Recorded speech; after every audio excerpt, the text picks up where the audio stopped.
네, 오늘 여러분 어떤 마음으로 이 자리에 오셨던지, 오늘 이 시간 하나님의 말씀이 선포될 때 하나님의 말씀이 여러분 마음 한 분 한 분을 만져주시고, 여러분이 그 음성 듣는 가운데 치유가 일어나고 회복이 일어나고 새로운 결단이 있어지는 축복의 시간이 되기를 주님의 이름으로 축원합니다.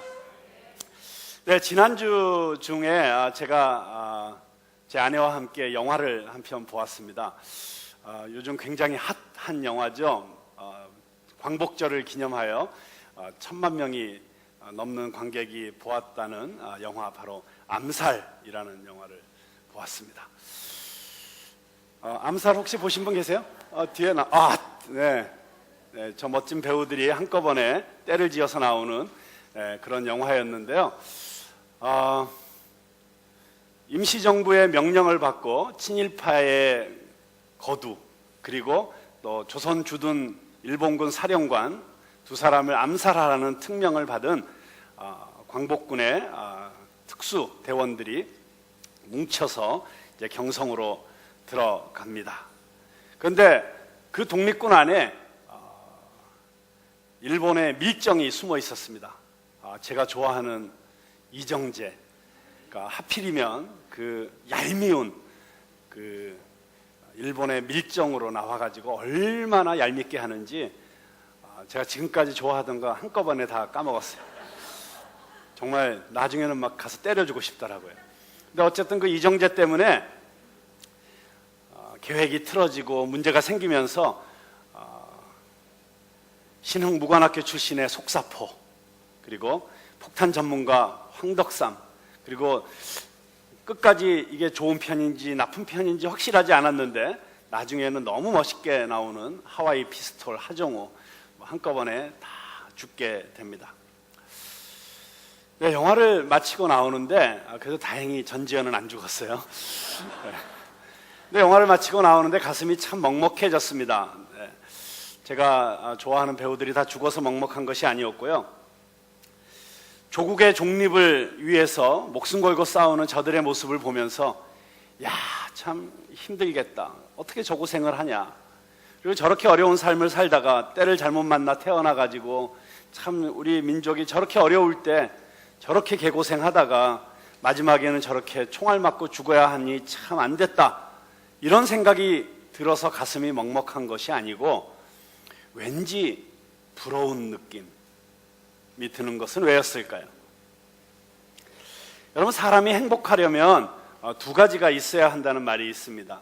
하나는 그 사람을 위해서 내 생명을 주어도 아깝지 않을 만한 그렇게 사랑하는 사람이 있어야 행복하답니다. 여러분 다 그런 마음 갖고 결혼하셨죠? 내가 이 사람 위해서라면 내 생명을 바치리라. 내가 이 여인의 행복을 위해서라면 내 이 한 목숨 바치리라.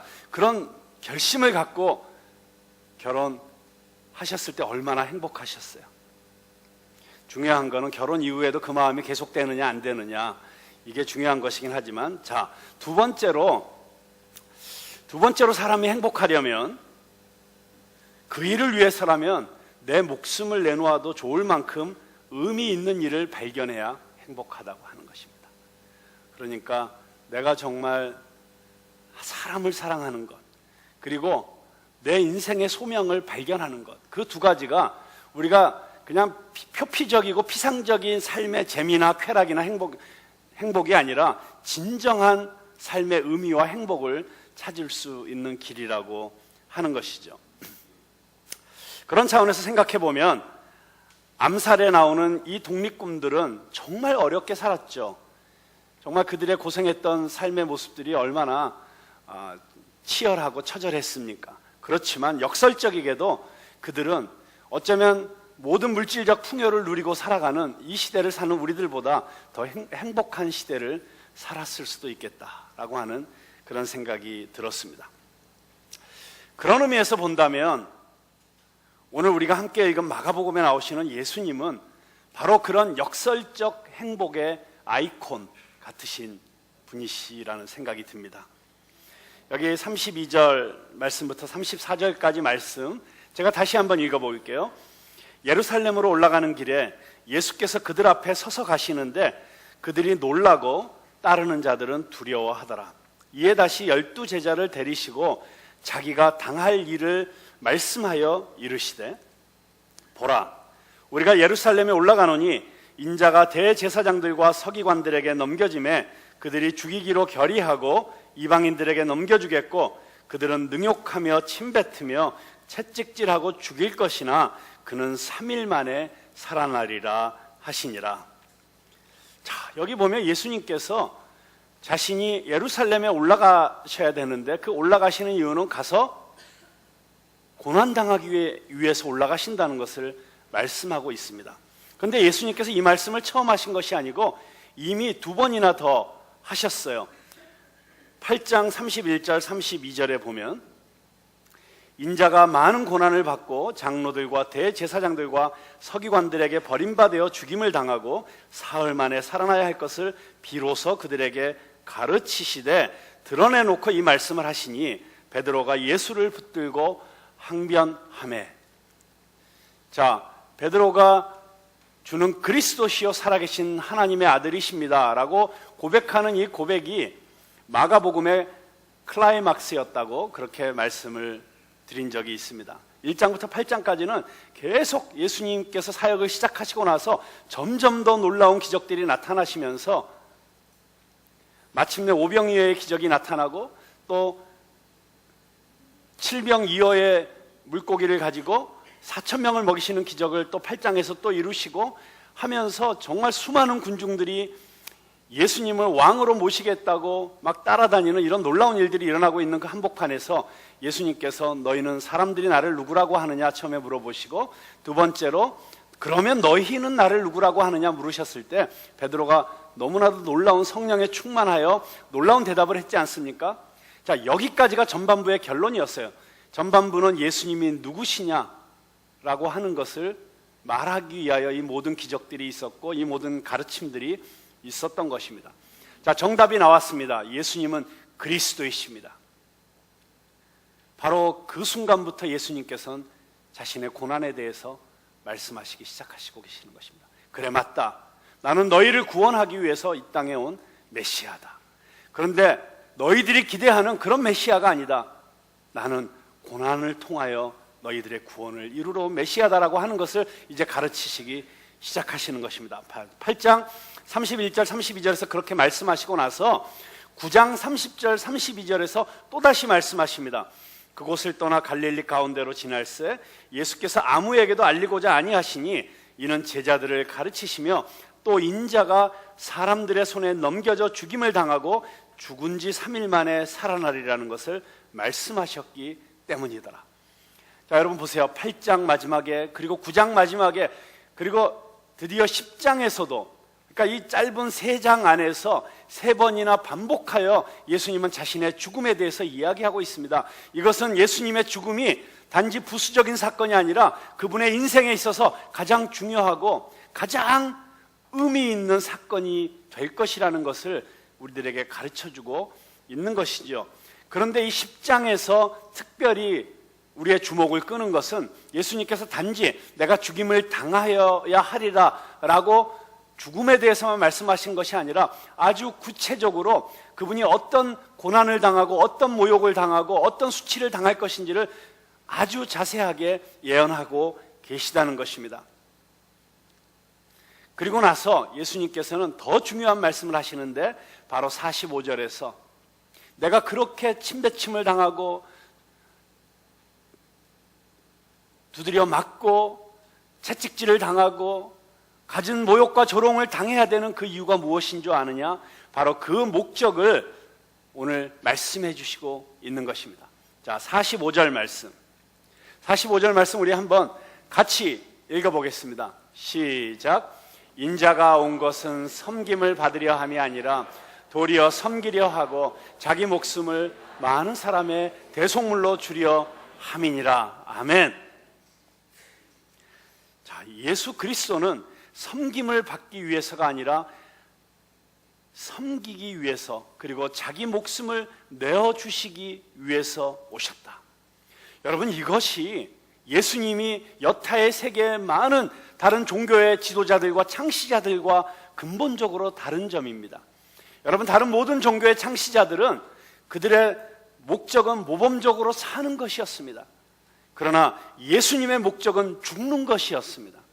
그분은 희생제물로 죽기 위해서 오신 것입니다. 왜 죽어야 합니까? 마지막 문장에 그 답이 있습니다. 자기 목숨을 많은 사람의 대속물로 주려 함이니라. 많은 사람의 대속물. 자, 여기 많은 사람의라고 하는 이 의라고 하는 이 한국어 이 전미사는 헬라어에서는 안티라고 하는 단어예요. 근데 이 안티라고 하는 단어는 무슨 뜻을 갖고 있냐면 무엇을 대신한다 라고 하는 뜻을 갖고 있습니다. 그러니까 많은 사람의 대속물, 이것을 좀 더 정확하게 번역하면 많은 사람을 대신하여, 이렇게 번역할 수가 있죠. 그러면 대속물이라는 단어가 중요해지죠. 대속물이라는 것은 무슨 뜻을 가지고 있습니까?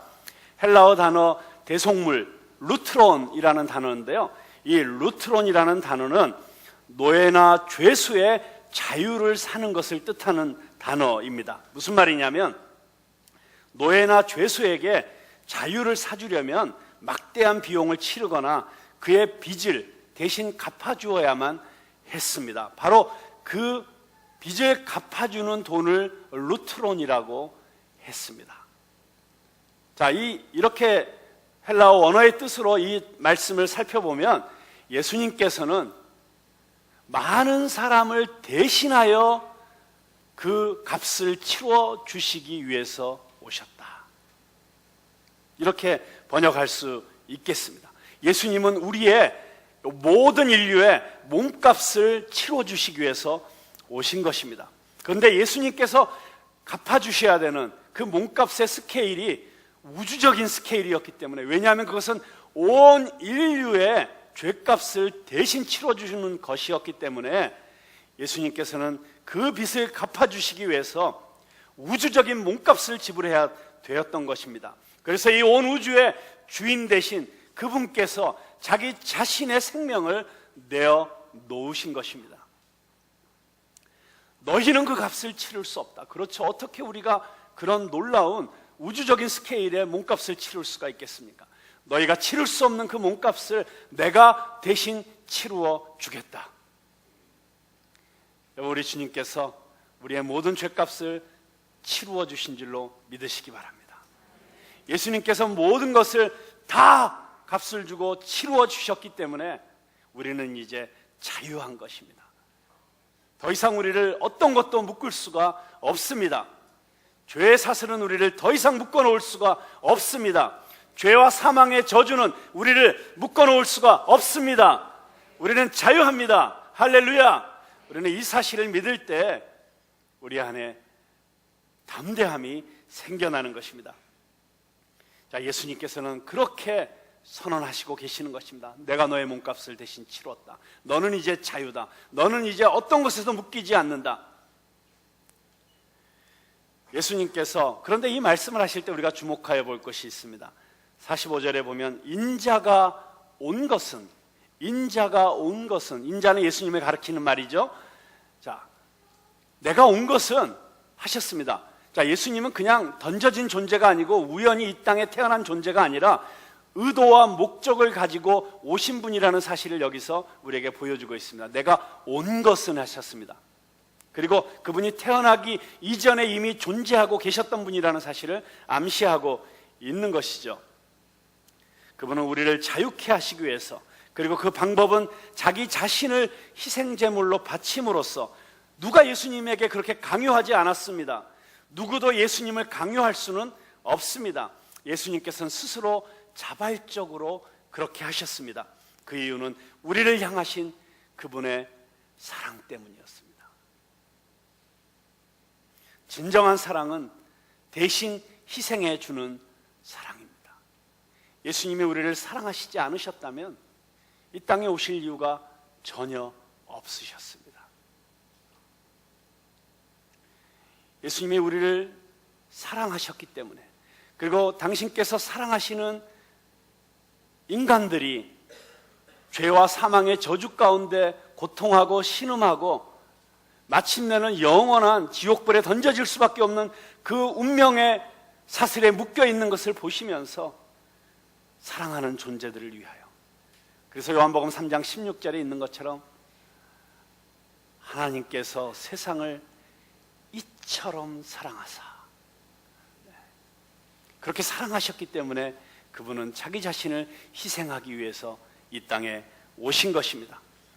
여러분, 그런데 한번 생각해 보세요. 이 희생적 사랑이라는 것에 대해서 한번 생각해 보겠습니다. 여러분, 아무런 부족함이 없는 사람을 사랑하면 아무런 대가가 따르지 않습니다. 그렇죠. 가진 거를 다 갖고 있는 사람을 사랑하는 건 사실 굉장히 즐거운 일이죠. 그냥 그런 사람을 찾아서 그냥 즐거움을 서로 나누기만 하면 되니까.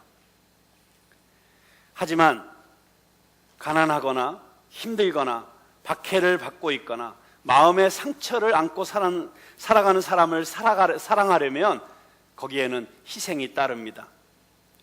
자기 희생 없이는 그런 사람을 사랑할 수 없습니다. 상대방의 짐을 조금이라도 나누어지지 않는다면 그게 무슨 사랑이겠습니까? 그러니까 그 어려움을 당하는 사람 또는 고통 가운데 있는 사람을 사랑하기 위해서는 당연히 그 사람의 짐을 나누어져야 되는 것이죠. 그런데 세상에 상처받은 사람이 무수히 많습니다. 근데 여러분 어떠세요? 마음이 너무 괴로워서 누구로부터 사랑받지 못한 상처를 안고 살아가는 어떤 사람, 그래서 누군가의 사랑을 목마르게 갈구하는 누군가를 한번 사랑해 보신 일이 있으세요? 그게 얼마나 짐 빠지는 일인지. 그 사랑을 갈구하는 사람들 틈에 계셔보신 적이 있으십니까? 자꾸 시계를 보게 되죠. 틈을 봐서 그 자리를 빠져나오고 싶어지죠. 그 사람의 신세 한탄을 듣다 보면 그야말로 진이 빠집니다. 하지만 나의 감정적 셈이 고갈될 때까지 진정한 사랑으로 그 사람의 이야기에 귀를 기울여 줘야 그들이 조금이라도 치유될 수 있습니다. 그렇기 때문에 무언가 그런 필요가 있는 사람을 사랑한다는 것은 다시 말하면 나의 기쁨, 나의 만족을 어느 정도 포기해야 된다는 것을 뜻하는 것이죠. 내가 만약에 그런 희생을 지불하지 않으면, 그런 대가를 지불하지 않으면 그 사람은 점점 그렇게 죽어갈 수밖에 없는 것입니다. 그들을 사랑하는 유일한 길은 그들을 대신하여 내가 희생하는 것이죠. 여러분, 이 이야기를 좀 더 정확히 더 이해하려면 부모와 자식 간의 관계를 생각하면 됩니다. 여러분, 한번 자식들을 다 키워보신 경험들이 대부분이시니까 한번 생각해 보세요. 아니면 여러분이 아직 결혼하시지 않으신 분들은 내가 자식의 입장에서 한번 부모님과 나와의 관계를 한번 생각해 보세요. 자녀는 부모에게 의존할 수밖에 없습니다. 자녀는 스스로를 챙길 수가 없습니다. 자녀는 저절로 의존적인 존재에서 독립적인 존재로 자라가지 않습니다. 부모가 최소한 20년 가까이 자기 자신을 포기해야만 이 자녀가 번듯한 성인으로 자랄 수가 있는 것이죠. 예를 들어서 부모가 자기 자신은 피곤하고 지루해도 밤마다 아이에게 동화책을 읽어주거나 성경책을 읽어주는 노력을 하지 않으면 이 아이의 지성이 제대로 자라나지를 못합니다. 부모가 자녀의 시시콜콜한 이야기라도 시간을 내서 경청해 주지 않으면 이 아이 마음속에는 자존감이 생겨날 수가 없고 그리고 안정감이 생길 수가 없습니다. 부모랑 충분한 이런 대화의 시간을 갖지 못한 아이들은 반드시 성격적으로나 정서적으로 어떤 문제를 나타내게 되죠. 자녀에게 옷을 입히고 목욕을 시키고 밥을 먹이는 것도 얼마나 힘든 일인지 여러분 다 경험해 보시지 않으셨습니까? 게다가 한 번 혼낼 때마다 5번씩은 칭찬을 해줘야만 이 아이가 상처받지 않고 제대로 그 가르침을 받아들일 수가 있습니다. 자, 그렇게 본다면 어떤 자녀든지 그 자녀의 부모가 자기 자신의 자유와 자기 자신의 시간을 포기하지 않으면 이 자녀는 건강한 성인으로 자라나기가 쉽지 않다는 것입니다. 그런데 안타깝게도 그렇게 하지 않는 부모가 너무 많다는 것이죠. 자신들의 삶을 방해받는 것을 원치 않는 것이죠. 자식을 낳아놓긴 낳아놓았는데 너무 자기가 추구하는 자기 이상이 너무 크고 자기 비전이 너무 강해서 아이를 돌보기에는 너무 그것을 놓치기에는 너무 이것이 소중하게 생각되는 그런 부모들도 또 많이 있을 수 있다고 생각을 합니다. 자, 문제는 이것이죠. 자녀를 위해서 희생하지 않는 부모 밑에서 자라면 그 자녀는 몸은 커져도 마음은 약하고 의존적인 어린아이 수준을 벗어나지 못하는 것을 우리가 보게 됩니다. 자, 이렇게 보면 부모가 희생하거나 자녀가 희생하거나 둘 중 하나인 것이죠. 부모가 잠시의 고통을 참던가 자녀가 평생의 고통 속에서 삶을 낭비하던가 둘 중 하나가 되는 것입니다. 자, 사랑하는 사람의 필요를 보고 내가 희생하지 않는다면 그것은 진정한 사랑이 아니겠죠. 근데 많은 경우에 부모들은 자기를 희생하고 자기 자녀들을 위해서 그 대가를 지불하기 때문에 그래서 저와 여러분들이 이만큼 자라났고 이만큼 살아가는 것 아니겠습니까? 진정한 사랑이란 그래서 바로 이 부모의 사랑과 같은 희생하는 사랑입니다. 그런데 그런 희생적인 사랑이야말로 우리를 살리는 것이고 우리를 성숙하게 하는 것이고 우리를 변화시키는 것이고 그리고 우리에게 힘을 주는 것이죠. 여러분 잘 아는 정말 세계에서 가장 성공한 동화라고 할 수 있는 해리포터 시리즈를 아시죠? 영화로도 7편이나 제작이 되어져서 전 세계 어린이들이 그 영화를 다 보았습니다. 그런데 그 해리포터의 첫 작품의 첫 권에 보면 볼드모트라고 하는 악한이 아주 마법사 세계에서도 아주 악한 마법사죠. 이 마법사가 해리포터를 죽이기 위해서 나쁜 놈을 보냅니다. 그런데 이 나쁜 놈이 와서 해리포터를 죽이려고 하지만 이상하게도 죽일 수가 없는 거예요. 그리고 해리포터를 죽이려고 가까이 가면 갈수록 엄청난 고통을 느끼는 거예요. 그래서 결국은 죽이지 못하고 도망가 버립니다. 나중에 마법사 학교에 입학한 해리포터가 그 학교의 교장 선생님인 덤블도어에게 묻습니다. 왜 그때 그 악한이 자기를 죽일 수 없었느냐고. 그때 저 덤블도어 교장 선생님이 바로 저 장면에서 이렇게 이야기를 해줍니다. 내 어미가 너를 구하기 위해서 죽었단다. 내 어미가 너를 구하기 위해서 대신 죽었단다. 내 어미의 사랑처럼 강한 사랑은 흔적을 남기기 마련이야.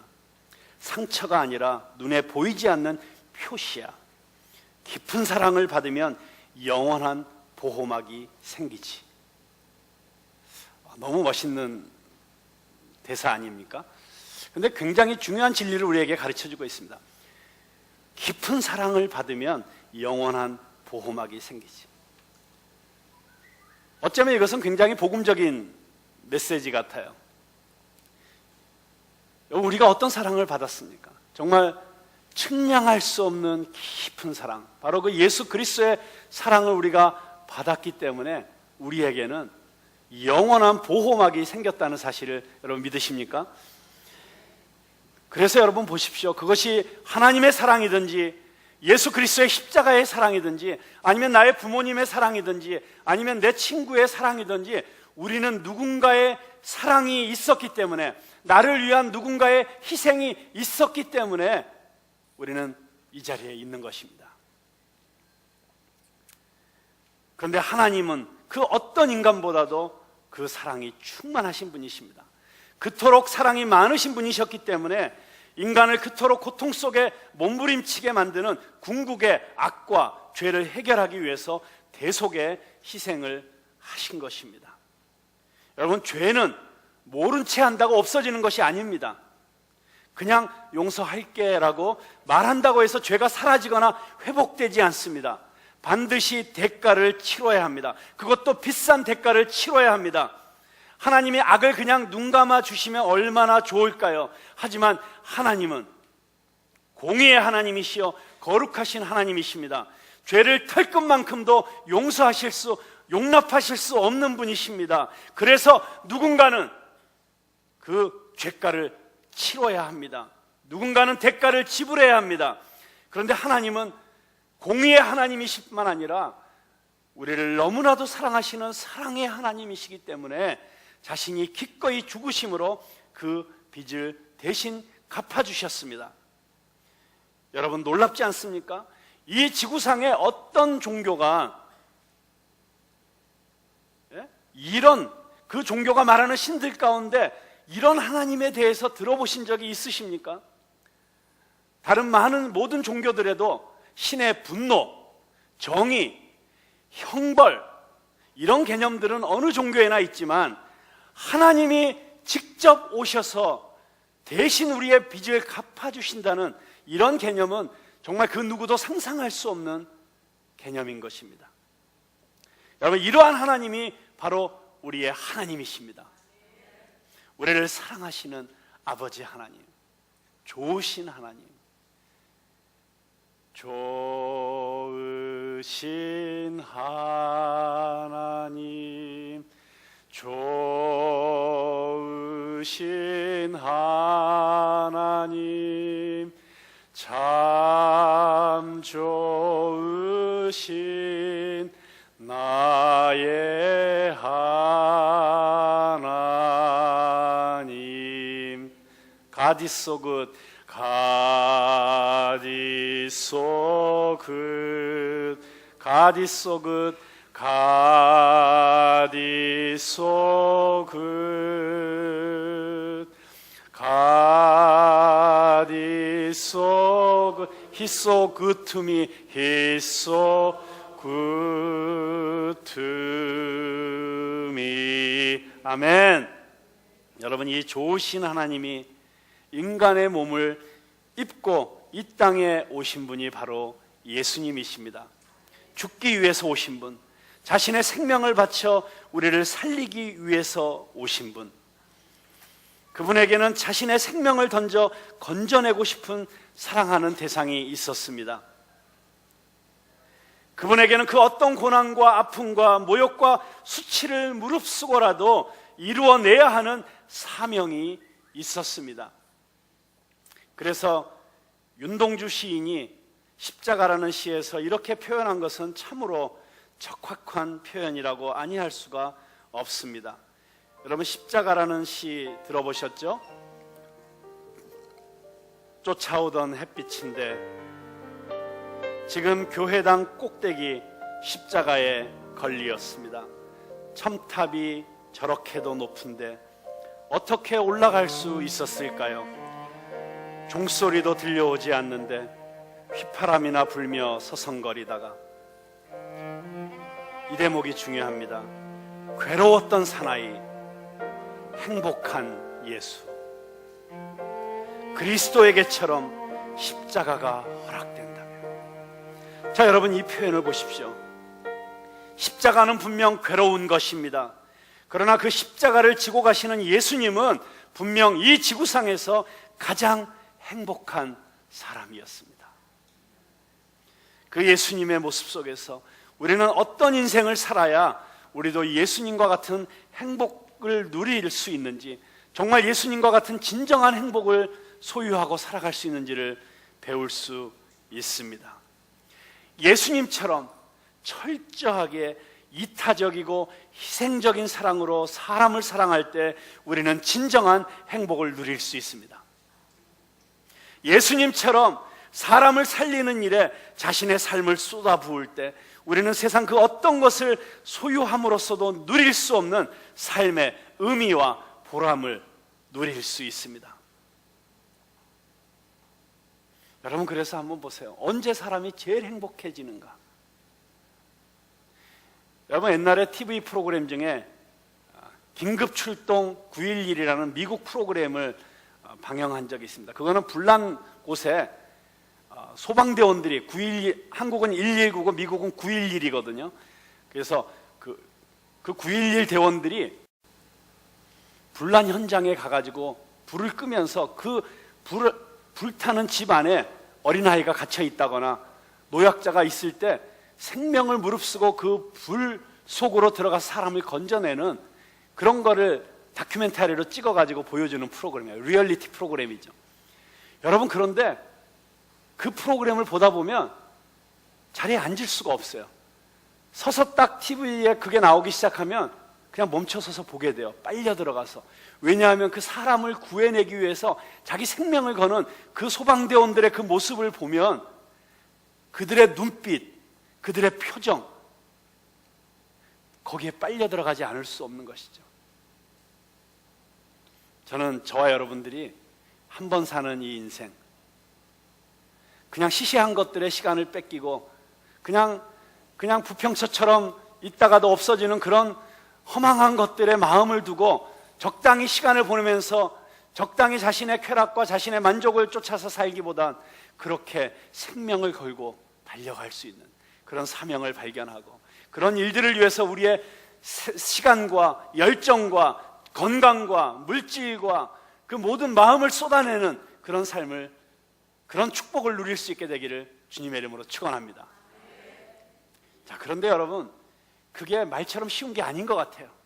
정말 우리는 예수님의 모습을 보면서 예수님처럼 그렇게 살고 싶지만 예수님 가까이 있는 제자들의 모습을 보니까 그게 그렇게 쉽게 깨달아지는 게 아닌 것 같다는 생각을 하게 됩니다. 자, 예수님께서 지금 세 번째 비장하게, 자, 너희들 내가 이 세상에 온 목적이 뭔지 아느냐? 나는 바로 이 모든 인류의 죗값을 치르고 내가 내 자신의 생명을 내어놓아서 저들을 구원하기 위해서 이 땅에 왔다. 이런 비장한 말씀을 하시고 계시는데 그 말씀이 끝나자마자 예수님의 제자들이 예수님에게 뭐라고 말하고 있는지를 여러분 한번 같이 보실 수 있길 바랍니다. 자, 35절부터 한번 볼까요? 35절.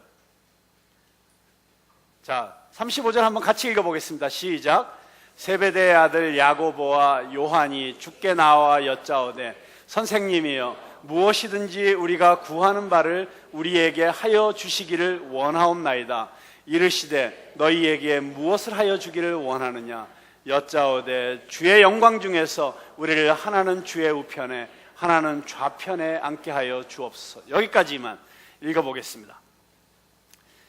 자, 여러분, 이거 읽으시면서 지금 어떤 소감을 갖고 계세요? 어떤 느낌이 드세요? 자, 세베대의 아들 야고보와 요한이 예수님께 지금 말하고 있는 것을 여러분 함께 읽었잖아요. 읽으면서 무슨 느낌이 드세요? 네? 어떤 생각이 드세요? 아멘이세요?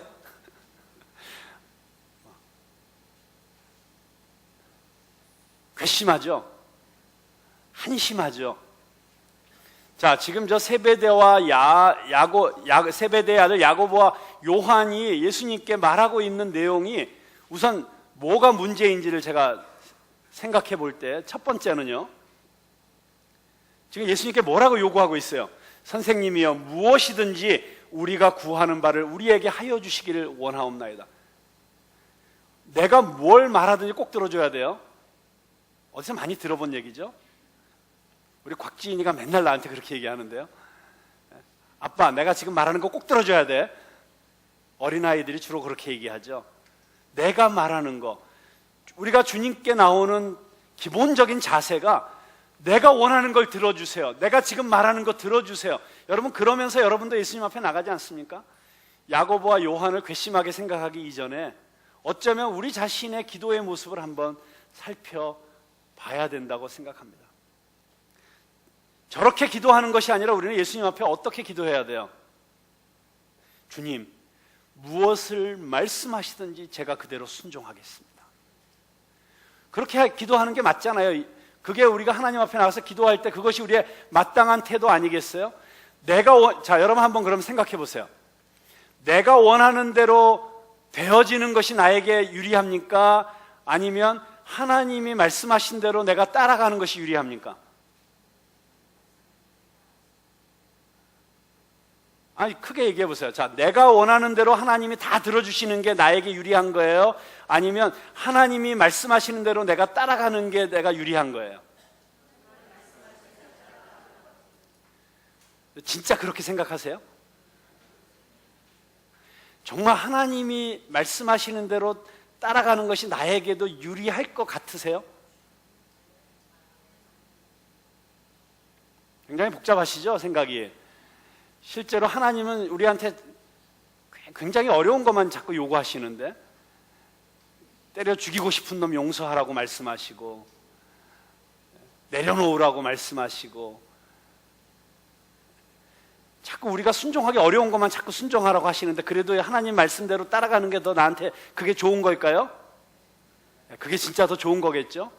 자, 내가 원하는 대로 이루어진다면요, 무엇이든지, 자, 하나님 지금부터 계약을 하겠어요. 하나님 앞으로 1년 동안은 내가 뭘 말하든지 무조건 그대로 해주세요. 그러고 근데 하나님께서도 잠깐 딴 생각을 하시다가 그만 그래 하고 허락을 해주셨어요. 그래서 1년 동안은 내가 원하는 대로 하나님이 다 들어주셨어요. 1년 뒤에 내가 어떻게 돼 있을까요? 여러분, 저는 곰곰이 제 지나온 삶을 이렇게 생각해 보니까 내가 그렇게 간절히 기도했었던 것이 응답이 안 됐던 게 얼마나 감사한 일인 게 한두 가지가 아니에요. 뭐 당장 쉽게 할 수 있는 걸로, 내가 그렇게 정말 하나님 앞에 간절하게 그녀와의 결혼을 허락해 달라고 했던 미스 김의 그 결혼과의 그 결혼의 그 기도가 응답이 안 된 게 얼마나 감사한 일이에요. 내가 정말 그때 그 학교를 가고 싶었는데 그 학교를 못 가고 이 학교를 간 게 얼마나 감사한 일이에요. 돌이켜보니까 내가 원하는 대로 됐으면 큰일 날 뻔했어요. 자, 그래서 예수님께서 이렇게 말씀하시는 것입니다. 네가 지금 뭘 원하는지 네가 알고나 지금 묻고 있는 것이냐. 정말 우리는 이게 지금 나에게 최선이라고 생각하고 나에게 꼭 필요한 것이라고 생각해서 기도하지만, 원하지만, 그리고 하나님이 그걸 들어주시길 바라지만, 그리고 대부분의 많은 부모들은 자식들이 하도 졸르면 귀찮아서라도 그냥 들어줘 버리지만, 우리를 너무나도 사랑하시는 하나님께서는 절대로 우리에게 우리가 원하는 대로 들어주시지를 않으시는 하나님이신 게 감사할 일이라는 사실을 깨달으시기 바랍니다. 야, 보세요. 이 기본적인 태도가 잘못되어 있는 것입니다. 게다가 그들의 태도도 잘못되어 있지만 그들이 구하는 내용도 잘못되어 있어요. 자, 뭘 요구하고 있습니까? 주의 영광 중에서 우리를 하나는 주의 우편에, 하나는 좌편에 앉게 해주셔서. 자, 이게 무슨 얘기냐면, 이제 예수님이 예루살렘 가시니까, 예루살렘 가시면 이제 드디어 그렇게 우리가 바라던 로마 정권을 무너뜨리고 쫓아내고 저 예수님이 이제 정권을 잡게 되시니까, 그렇게 되면 예수님께서 왕좌에 앉으실 때 우리를 한 사람은 국무총리로, 한 사람은 내무대신으로 그렇게 우리 형제를 중용해 주십시오. 뭐 이제 그런 이야기이겠죠. 자, 야고보와 요한은 진정한 예수님의 영광이 무엇인지도 모르고 이런 얘기를 하고 있는 것입니다. 자, 예수님의 생애 가운데 진정 가장 영광스러운 때가 언제였습니까? 예수님께서 하나님의 정의의 영광을 가장 아름답게 드러내셨던 때가 언제입니까? 십자가입니다. 예수님께서 하나님의 사랑의 영광을 가장 놀랍게 드러내신 때가 언제입니까? 십자가입니다. 그러니까 주님이 영광 중에 오신 바로 그곳은 바로 십자가였습니다. 그런데 십자가의 좌편과 우편에 누군가가 있었죠. 야고보와 요한이었나요? 어디 갔어요? 그래서 예수님께서 야고보와 요한에게 이렇게 말씀하시는 것입니다. 네가 무엇을 알고 이런 부탁을 하는 것이냐. 네, 여러분, 사랑하는 성도 여러분, 우리가 야고보와 요한을 비웃을 자격이 있습니까? 그들을 비웃기 이전에 우리 자신이 무엇을 깨닫지 못하고 있는지 돌아봐야 합니다. 어쩌면 우리의 기도 가운데 우리가 구하는 것도 야고보와 요한이 그런 권력을 구했던 것처럼, 그런 사람들의 인정과 명예를 구했던 것처럼 우리의 기도의 내용을 자세히 들여다보면 정말 십자가를 지신 예수 그리스도를 쫓아서 내가 주님을 더 닮기 위하여, 주님의 뜻을 더 내 삶 가운데 이루기 위하여 기도하는 것이 아니라 내 욕심을 위하여 예수님을 이용하고 싶은 기도는 아니었는지요? 아니면 나를 정말 사랑하사 자기 몸을 버리신 주님을 위해서 살기를 우리는 정말 소망하고 있습니까? 아니면 나를 사랑하시는 그분의 사랑을 이용해서 내가 진짜 쫓아가고 있는 돈과 명예와 권력과 세상의 쾌락을 구하고 계십니까? 설령 내가 지금 쫓고 있는 그 모든 것들을, 내가 구하는 사업상의 성공이나 돈이나 명예나 사람들의 인정이나 이런 것들을 다 얻는다고 해도 그것이 정말 우리를 행복하게 해줄 수 있을까요? 2007년 1월 7일 뉴욕 타임스라는 잡지에 행복의 기본이라는 아주 흥미로운 기사가 실렸습니다. 이 기사는 행복의 요건을 과학적으로 분석하는 이 심리학, 긍정 심리학이라고 하는 이 분야를 다루고 있었는데요. 이 긍정 심리학의 전문가들이 사람들이 언제 진짜 행복한가 하는 것을 연구를 해가지고 이렇게 이야기를 했습니다. 이들이 이야기한 바에 따르면 우리가 자신에게 즐거운 활동을 하면, 그러니까 자기 자신의 즐거움, 자기 자신의 만족을 위해서 활동을 하면 행복이 아닌 쾌락의 쳇바퀴에 빠질 뿐이라고 그렇게 말을 합니다. 이 쾌락에 중독이 되어서 자꾸만 더 자극적인 쾌락을 추구할 뿐 진정한 만족과 행복은 얻을 수 없다는 것입니다. 그러면서 그들은 이렇게 이야기합니다. 그래서 진정한 행복에 있어서 가장 좋은 방법은 자기 자신을 위해서 무언가를 하는 것이 아니라, 그것이 어떤 것이든지 간에 이타적인 마음으로 어려운 사람들을 돕는 것, 다른 사람들을 사랑으로 섬기는 것, 이렇게 할 때 거기에 진정한 행복이 있다고 하는 것을 과학적으로 연구해서 발표를 한 것입니다. 그런데 많은 사람들이 이타적인 사랑을 실천을 한다고 하면서도 그 근본적인 동기가 도덕적인 이유가 되었던지, 어떤 의무감이라든가 또는 양심에 따라서 한다든지, 또는 종교적인 이유, 내가 이렇게 함으로써 하나님께 더 복을 받겠지, 아니면 내가 이렇게 함으로써 하나님 앞에 내가 설 수 있을까라고 하는 이런 종교적인 이유가 되었든지 간에 대부분의 경우는 자기 자신의 유익을 위한 경우가 대부분이라고 하는 것입니다. 단지 뿌듯한 기분을 느끼고 천국에 들어갈 확률을 높이기 위해서 선행을 베푸는 사람들이 많다는 것입니다. 그런데 이런 선행은 이기적인 선행이기 때문에 이런 선행을 통해서도 진정한 행복이 찾아오지 않는다는 것이죠. 마냥 좋아서 하는 것이 아니라 의무감으로 하는 행위, 남에게 우월감을 느끼기 위해서 하는, 그것이 비록 선행일지라도, 남을 돕는 일일지라도 그러한 것들은 이기적인 것이라는 것입니다.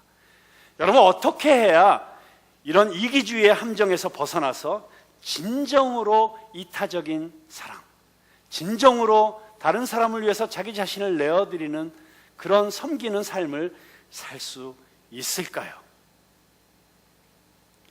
그 답은 우리 자신이 아닌 다른 곳에서 찾아야 합니다. 바로 예수님을 바라보아야 합니다. 예수님은 진정한 대속물이 되셨습니다. 그분은 우리를 대신해서 죗값을 치르셨습니다. 우리가 스스로를 무가치하게 여길 때 그분은 자신의 목숨을 버릴 만큼 우리의 진정한 가치를, 우리가 얼마나 소중한 존재인지를 깨우쳐 주신 분이십니다. 그래서 우리는 그분 안에서 필요한 모든 것을 가졌습니다. 그 모든 것을 은혜를 통해서 선물로 받았습니다.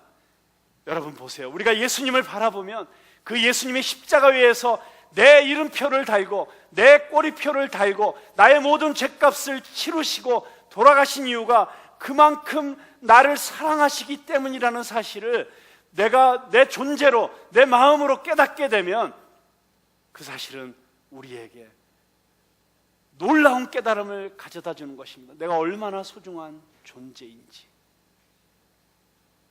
내가 얼마나 존귀한 자인지. 여러분, 내 가치가 어느 정도인지 아십니까? 내 가치는 예수님만큼입니다. 믿으십니까? 왜냐하면 예수님께서 자신의 생명으로 나를 사주셨기 때문입니다. 그렇다면 여러분, 내가 이렇게 존귀한 존재인데, 나는 이미 이렇게 모든 것을 다 소유한 존재인데 나에게 무엇이 더 필요합니까? 나는 더 이상 나를 증명하기 위해서 무언가를 더 할 필요가 없습니다. 나는 이미 하나님의 자녀입니다. 믿으십니까? 그렇기 때문에 내가 더 하나님의 사랑을 받기 위해서 무언가 더 해야 될 필요가 하나도 없습니다. 나는 이미 하나님께 온전히 용납받은 하나님의 아들이요 딸입니다. 그렇기 때문에 이제 우리가 무엇인가 선한 일을 한다는 것은, 누군가에게 사랑을 베푼다는 것은, 누군가의 발을 씻어준다고 하는 것은, 누군가의 아픔을 끌어안는다고 하는 것은, 그것은 내가 하나님께 그것을 통해서 더 무언가를 증명하기 위해서가 아니라, 또는 다른 사람들에게 인정받기 위해서가 아니라 그냥 순수하게 나를 사랑하신 그 하나님의 사랑, 그 사랑의 감동이, 그 사랑이 내게 흘러나가는 것일 뿐인 것입니다. 여러분, 그래서 우리는 십자가를 바라봐야 합니다. 십자가를 보면 볼수록, 그래서 여러분 하루에 10분만이라도 십자가를 바라보세요. 십자가에 달리신 예수님을 묵상해 보세요. 우리의 인생이 달라질 수밖에 없습니다. 우리의 진정한 가치를 알고 나면 내가 하는 선행을 통해서 그런 것들이 나에게 주는 약간의 자존감 따위는 아무것도 아닙니다. 여러분, 십자가를 진정으로 아는 순간 우리는 더없이 겸손해집니다. 억지로 남을 돕는 것이 아니라 스스로 원해서 남을 돕습니다. 우리에게 그토록 많은 선물을 주시는 그분을 닮고 그분을 기쁘시게 하기 위해서 최선을 다하게 되죠. 상대방이 섬겨줄 만한 사람인지 아닌지를 전혀 따지지 않습니다. 오직 이렇게 복음만이 우리를 이타적인 삶을 위한 순수한 동기를 부여해 줄 수 있는 것입니다. 그렇기 때문에 우리가 복음 안에 있을 때 우리는 진정한 행복과 만족을 누리면서 살아가게 되는 것입니다. 여러분, 독일의 매우 유력하고 부유한 가문에서 태어나서 1700년에서부터 1760년까지 살았던 니콜라스 폰 진젠도르프라는 백작이 있었습니다. 모라비안 교회의 창립자 중 한 명이었습니다. 그는 부모로부터 물려받은 큰 유산을 가지고 아주 부유하게 살았던 사람이었습니다. 그런데 그는 그의 평생 동안 자기 자신의 재산이 완전히 바닥날 때까지 사람들을 돕고 선교를 위해서 자기 모든 물질을 헌신했던 사람으로 유명합니다. 여러분, 어떻게 그럴 수 있었을까요? 도대체 무슨 사연이 있었기에 그는 그토록 철저히 이타적인 삶을 살 수 있었을까요? 19세의 청년 시절, 그는 학업을 마치기 위해서 유럽의 여러 도시들을 방문했습니다. 그러던 어느 날 düsseldorf 미술관에서 가시관을 쓰신 예수님, 그 예수님을 그린 도메니코 페티라고 하는 화가의 에케 호모, 이 사람을 보라라고 하는 그림을 보게 됩니다. 가시관을 쓰시고 이마에 핏방울이 떨어지는 그 그림 앞에서 그는 얼어붙은 듯이 서서 한참을 그 예수님의 모습을 바라보고 있었습니다. 한참을 바라보고 있던 그의 눈에 그 그림 밑에 화가가 썼던 글귀가 눈에 들어왔습니다. 그 글귀는 이런 글귀였습니다. 내 너를 위해 이 모든 일을 했는데 너는 나를 위해 무엇을 하려느냐.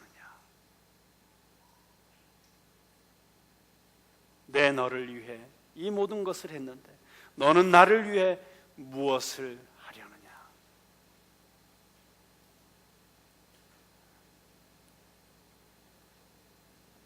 사랑하는 성도 여러분, 암살 영화를 보고 나온 사람들에게 영화평을 부탁했더니 그 중에 한 아주머니가 이렇게 대답했답니다. 나도 안호균처럼 살고 싶어요.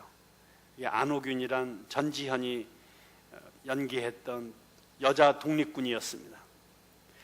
여러분, 자기 조국을 위해서 한 목숨 바치는 것도 그렇게 부러워할 만한 인생이라면 하나님의 나라를 위해서, 하나님의 뜻을 위해서 하나님이 그토록 구원하시기 원하시는 사람을 살리는 일은 정말 우리가 부러워할 만한 일이고 사모할 만한 인생이고 우리가 목숨을 걸 만한 일이라고 믿어지지 않으십니까?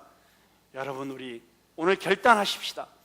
어제 광복절이었는데 이제 우리는 더 이상 독립운동에 목숨을 걸 필요는 없습니다. 그러나 우리가 이 시대의 영적인 독립운동을 위해서 한번 목숨 걸어보지 않으시겠습니까? 하나님 나라를 위해서 여러분 한번 자기 인생을 걸어보시지 않으시겠습니까? 만약 예수님께서 나의 모든 값을 치러주시기 위해서 이 땅에 오셨고 그 모든 고난을 받으셨고 나를 위해서 자기의 생명을 주셨다면 나를 위해 그 생명을 주신 그 예수님께 한번 우리의 삶을 드려보고 싶지 않으십니까? 그래서 제자들이 기도했던 것과는 정반대로 주님, 내가 지금 무엇을 말하든지 내가 원하는 것 해주셔야 돼요, 이렇게 말하는 것이 아니라 주님, 무엇이든지 말씀하십시오.